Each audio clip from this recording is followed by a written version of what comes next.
Hello everyone, আসসালামু আলাইকুম। I hope আপনারা সবাই অনেক ভালো আছেন। পরীক্ষা শেষ হয়ে যাওয়ার পরে তো আপনাদের সাথে আর তেমন করে কোনো ব্লগই শেয়ার করা হচ্ছে না, তাই ভাবলাম আজকে একটা ডেইলি ব্লগ শেয়ার করি। আপনারা অনেকেই ডেইলি ব্লগ দেখতে চেয়েছিলেন। সকালে ঘুম থেকে ওঠার পরে বিছানা সুন্দর করে গুছাই নিচ্ছিলাম, আর বিছানার এই চাদরটা আমার অনেক বেশি পছন্দের। আর 2টা দিন পরেই হচ্ছে ঈদ, আর এবার ঈদটা আমি আমার বাসায় করব না, আমি আমার মামা বাড়িতে এবারের ঈদটা করব। আমি 2 দিন আগেই মামা বাড়িতে চলে যাব, এই জন্য সবকিছু গুছাই নিচ্ছিলাম। ঈদের পরেই আবার আমাদের একটা বিয়ের দাওয়াত আছে মামা বাড়ি থেকে, সেই বিয়ের দাওয়াত খেতেও যাব, এই কারণে অনেক জামা কাপড় আমাকে নিতে হবে। এই জায়গাতে আমি হচ্ছে অনেকগুলো আউটফিটের ভিডিও করছিলাম, ঈদ আউটফিট, তারপর ঈদের দিন সকালে কি পরবো সেই সব কিছুর জামা কাপড়ের একটা করে ভিডিও করে নিয়ে যাচ্ছিলাম। যেহেতু মামা বাড়িতে ঈদ করব, আর মামা বাড়িতে অনেক মানুষ, এভাবে করে ভিডিও করতে পারবো না, যার কারণে আমি বাসা থেকেই ভিডিওগুলো করে নিয়ে যাচ্ছিলাম। আর এই জামাটা হচ্ছে আমার রোজার ঈদের, এই জামাটা ভাবছি যেদিন দাওয়াত খেতে যাব সেদিন পরবো।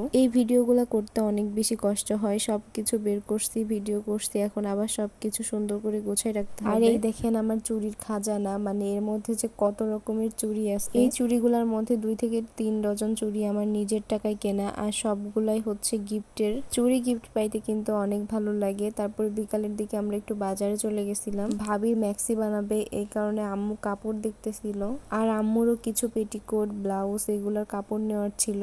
কাপড় নিয়ে তো আমরা বাসায় চলে আসি, আর বিকাল হয়ে গেছে। আমি ভাবলাম যে আমার পায়ের মেহেদিটা আজকেই আমি পরে ফেলি, কারণ কালকে বা পরশু দিন আমি তেমন কোনো সময় পাবো না। আজকে যেহেতু বাসায় আছি আর বসেই আছি, এই কারণে পায়ের মেহেদিটা আমি নিজেই পরছি। আমি এত ভালো মেহেদি পরতে পারি না, কিন্তু যতটুকু পারি আলহামদুলিল্লাহ। প্রতি বছর ঈদের সময় আমি পায়ের মেহেদিটা আমি নিজেই পরি। আমার কাছে মেহেদি পরতে ভালোই লাগে, কিন্তু মেহেদি পরতে অনেক বেশি কষ্ট হয়, মানে হাত পা সবকিছুই ব্যথা করে বসে থাকতে থাকতে। সবাই কমেন্ট করে জানাবেন মেহেদি পরাটা কেমন হয়েছে। এত সুন্দর করে পরার পরেও আমার মেহেদিটা একদম লেটকে গেছে পরে, কারণ আমি হচ্ছে আমার বোনের বাসায় গেছিলাম মেহেদি পরার কিছুক্ষণ পরেই, আর সেই সময় আমার জুতা পরা লাগছে, আর মেহেদিটা একদমই নষ্ট হয়ে গেছে। রাতের দিকে আমি আর আম্মু একটু বাজারে গেছিলাম, মুদি দোকানে, কারণ অনেক কিছু কেনার ছিল। মানে আজকের দিনটা একদমই ব্যস্ততম দিন গেছে আমার, এত কাজ করছি। শুধু আজকের দিনটা আমি দৌড়াদৌড়ির ওপরে ছিলাম। সন্ধ্যার পরে বসে বসে চুড়ি বানাচ্ছিলাম, কারণ পরশু দিনই ঈদ, আর জামার সাথে ম্যাচিং করে আমার চুড়ি বানাইতে হবে। আমি চাচ্ছিলাম না যে চাঁদ রাতে বা মামা বাড়িতে যাওয়ার পরে এইসব কাজ নিয়ে যাই। মামা বাড়িতে যেহেতু আমার অনেক কাজিন আছে, আমরা সবাই মজা করব, তখন এই কাজগুলা করতে আর ভালো লাগবে না। এরই মধ্যে আমার সবগুলা চুড়ি বানানোই হয়ে গেছে।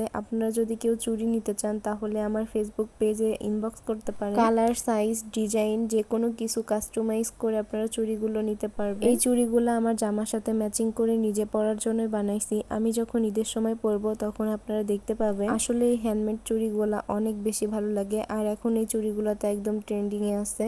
এই সব করতে করতে রাত প্রায় 11টা বেজে গেছে, আর আমার রুমের অবস্থা দেখেন।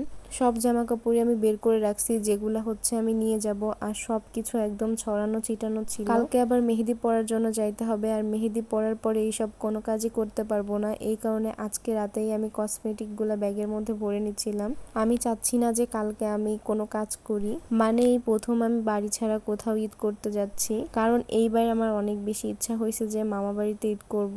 জামা কাপড়, কসমেটিক্স সবকিছু অনেক বেশি হয়ে গেছে, সবকিছু গুছায় নিয়ে যাইতে হচ্ছে, আবার সবকিছু ঠিক মতো গুছিয়ে বাড়ি নিয়ে আসতে হবে। এগুলো যে কি একটা প্যারা। সবকিছু এখন সুন্দর করে গুছায়ও ফেলছি, জামাগুলা সব চেয়ারের উপর রেখে দিছি। এগুলা করতে করতে আমার প্রায় রাত 12টা বেজে গেছে, আর এখন আমি ঘুমাই যাব। নেক্সট ব্লগে আপনারা চাঁদ রাতের ব্লগ, ঈদ ব্লগ এগুলা দেখতে পাবেন। আমার ভিডিওগুলো ভালো লাগলে আমার চ্যানেলটা প্লিজ সবাই সাবস্ক্রাইব করে দিবেন। সবাই ভালো থাকবেন, আল্লাহ হাফেজ।